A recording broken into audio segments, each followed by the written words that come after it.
The biggest story, in fact, we are tracking at this hour came by the way of what is happening in India as far as cybercrimes is concerned. It is a continued problem. We're now given to understand nearly 10,300 crore rupees were taken away from people's bank accounts, of which only 1,100 crore rupees could be secured.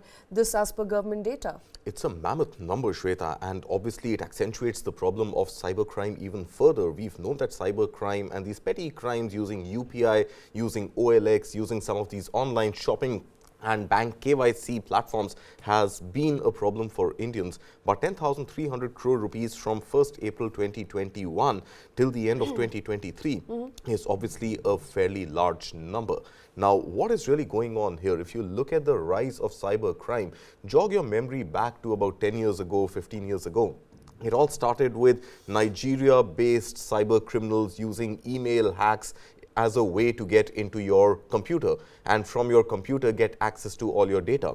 Now, over time, that shifted to local players in cities like Jamtara and Deoghar, as well as Haryana's Nu, as well as Bharatpur. So these became the hotbeds of or hubs of cybercrime.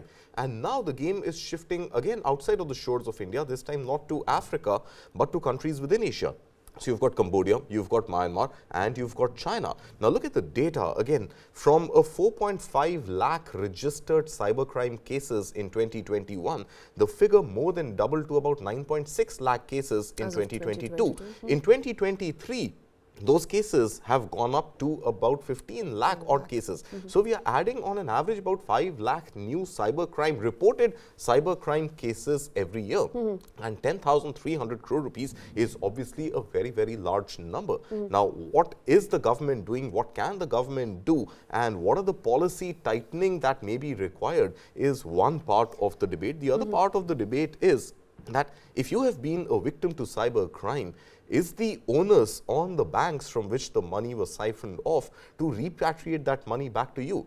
I mean, sometimes it is foolishness of the consumer, sometimes it is lack of education or understanding at the part of the consumer, and sometimes it is just cyber criminals pretty much outsmarting you no matter how high your intellect is. Absolutely. And who is held accountable in this whole siphoning off of money? And eventually, should banks be able to pay that money or be compelled to pay that money back to you is the second part of the debate. So I think it's definitely a very, very serious issue for consideration. Absolutely. I mean, it's a two-pronged problem. First is, of course, the awareness part of it. And the second, as you rightly mentioned, it appears that people who are trying to extract that money from you are increasingly getting very mischievous and smart. They're outsmarting not just the people who may not be aware of what to do and what not to do, the protocols of operating online, but also people who are extremely smart, the way they are progressing with siphoning off or taking out money from your bank accounts. But, my concern at this point in time is not so much about banks trying to repay the customers, but what are they really doing about blocking this money? Because the data suggests that of the 10,000 crore rupees, upward of 10,000 crore rupees, only 1,100 crore rupees that's just could be about blocked. 10% of the money blocked. And this 10% of the money, because it was blocked, because it was prevented from going outside the shores of India, was repatriated to the users. So we don't know how much money actually came back. I mean, this entire 1,100 crore rupees worth is something that they have been able to block from getting siphoned off. So the understanding is that this 1,100 crore rupees has been repaid to the customers or repaid to those who have been defrauded of, of these cyber crimes. Now, the bigger challenge really is how do we tighten our policy mechanism and how do we tighten, let's say, rules on platforms like OLX, which is one of the hotbeds of cybercrime. Absolutely. Now, what really happens, or even online booking sites for that matter, what really happens is you've made an online booking, and we have discussed these cases in the past, in fact, last year itself, that you've made a certain booking on an online travel aggregator's portal, and you receive a call from somebody who's got access to your booking, asking you that instead of paying at the point of delivery of that service, why not scan this QR code or why not log into your UPI and make this booking amount right now? I'm going to give you a 10% discount. But that person does not belong to the online setup, right? So at one level, we are talking about data protection. Why are we allowing online players to leak this data to the frauds out there who want to siphon off this money from gullible customers? At the other end, there are platforms like OLX.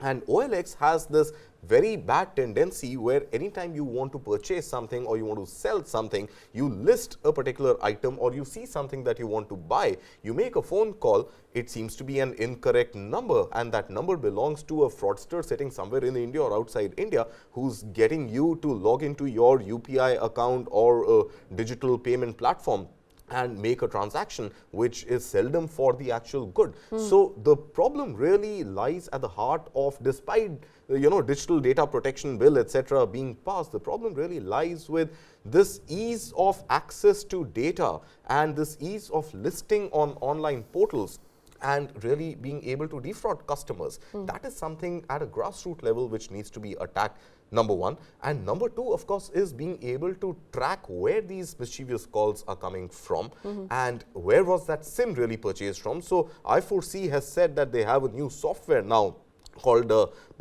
Priyatam or something, which helps the cyber cell understand exactly which geographic location was that call made from, and basis the number from which the call came, where was that SIM procured from. And using that tool, using that software, they've been able to arrest about 450 odd people in the Jamtara and Deoghar districts.